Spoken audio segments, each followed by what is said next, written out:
Hi folks, welcome to the EAGLE Woodshop. My name is Brandon. Hey, many of you are like me. You've been out there searching online and in stores for an inexpensive and cheap way to take a bar clamp and make it work with your bench top. I was able to find some really good clamps, believe it or not, at Harbor Freight, 12 and 18-inch clamp. And what I've done is I basically cut 3.5 inches off the end. I've taken that piece I cut off, put a rivet through it, made it so that it will pivot, and now I can slide these through my bench top, open the end, and clamp down my workpiece. Stay tuned, I'll show you how it's done. So I'm starting out with a 12-inch clamp from Harbor Freight. This is just their basic clamp, ran about $4 or $5. A couple of things I'm gonna need, most importantly, a 3/16 5mm aluminum rivet with the gun, angle grinder, my drill, 3/16 bit, and let's get started.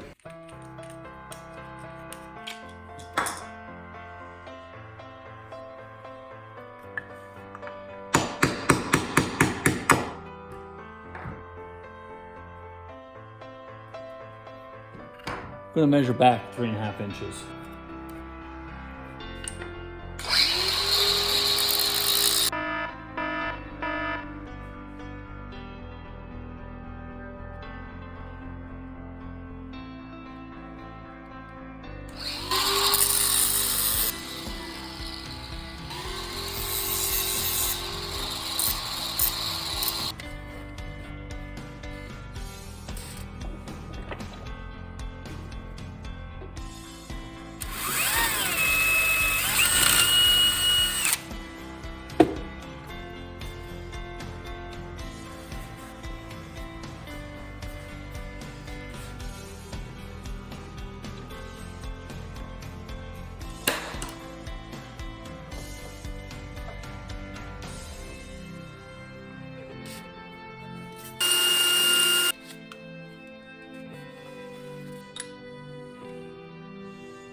If you have any questions, leave it in the comment section below. Thanks for watching.